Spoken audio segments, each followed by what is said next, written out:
हाल फिलहाल में मेरा पैर टूट गया था, जिसके बाद ये बताया गया कि पैर को किसी स्टूल या तकिए के ऊपर रखना है ताकि पैर में सूजन ना आए। अब उस वक्त चलना फिरना तो था नहीं, इसीलिए क्या आप जानते हैं का कंटेंट ढूंढ रही थी अपने आसपास। तब नजर पड़ी स्टूल पर।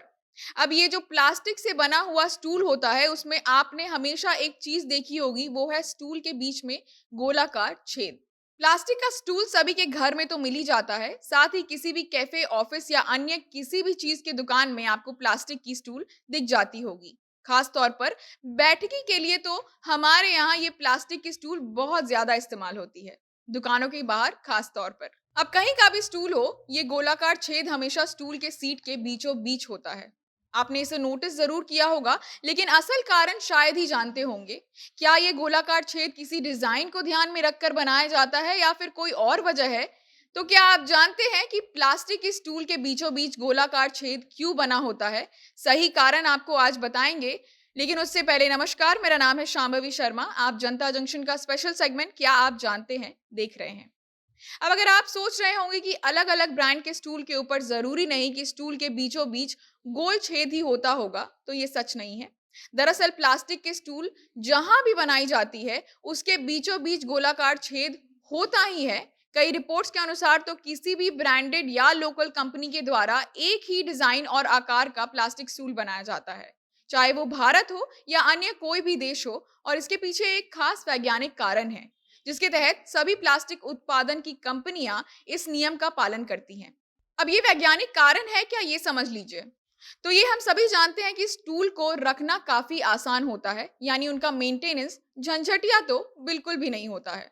खास तौर पर घर पर जगह की कमी में स्टूल को काम हो जाने के बाद एक जगह पर रखना और एक के ऊपर चढ़ा कर रखना बहुत आसान होता है, क्योंकि उनका आकार इस तरीके से बनाया जाता है, इस तरीके से डिजाइन किया जाता है उनकी कंपनियों के द्वारा। तो चूंकि ये प्लास्टिक की बनी होती है, तो एक के ऊपर एक स्टूल अगर लगा दिया जाए तो उसमें एयर प्रेशर यानी वैक्यूम बन सकता है। लेकिन जब स्टूल के बीच में छेद होता है, तो वो स्टूल के बीच एयर वैक्यूम नहीं बनने देता है, यानी हवा का प्रेशर रिलीज होते रहता है, जिस कारण रखी हुई स्टूल्स आपस में चिपकती नहीं है। साथ ही उन्हें इस्तेमाल करने वक्त एक दूसरे से अलग करना भी आसान होता है।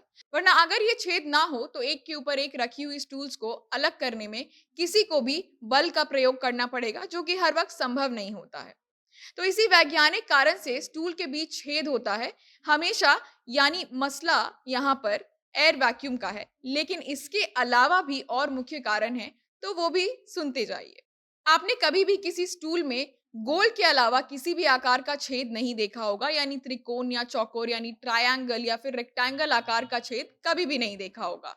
हमेशा बीच के छेद गोलाकार ही होते हैं। और इसका कारण ये है कि जब लोग स्टूल पर बैठते हैं, तो चूंकि छेद गोल होता है, तो उनके वजन का वितरण यानी डिस्ट्रीब्यूशन एक समान स्टूल के चारों पैर पर पड़ते हैं, और उसी कारण किसी एक पैर पर ज्यादा या कम वजन नहीं गिरता है। इसी कारण कई बार जब लोग स्टूल पर खड़े भी होते हैं, तो उनके वजन के कारण आसानी से स्टूल टूटता नहीं है।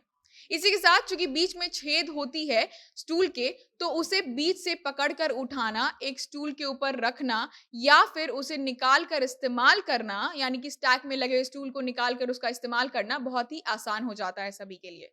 इसके अलावा रिपोर्ट्स के अनुसार उस गोल छेद के कारण प्लास्टिक कंपनियों की बहुत बड़ी बचत भी होती है उनकी बनाई में, क्योंकि बीच के उस हिस्से में प्लास्टिक का कोई भी इस्तेमाल नहीं किया जाता है। तो मिला जुलाकर स्टूल की इस बनावट से लोगों को उसे इस्तेमाल करने में काफी आसानी भी होती है। उसी के साथ प्लास्टिक निर्माताओं का काफी पैसा भी बचता है। साथ ही बीच में छेद का ये डिजाइन स्टूल का एक किस्म का ट्रेडमार्क भी बन गया है। अब इस वीडियो को यहीं समाप्त करते हैं। वीडियो के सभी लोगों के साथ शेयर करना मत भूलिएगा। आप हमें फेसबुक पेज पर देख रहे हैं तो पेज को लाइक करिएगा, यूट्यूब पर देख रहे हैं तो चैनल को सब्सक्राइब करिएगा। कैमरा पीयूष संभाल रहे थे, आप जनता जंक्शन देख रहे थे। बहुत बहुत धन्यवाद।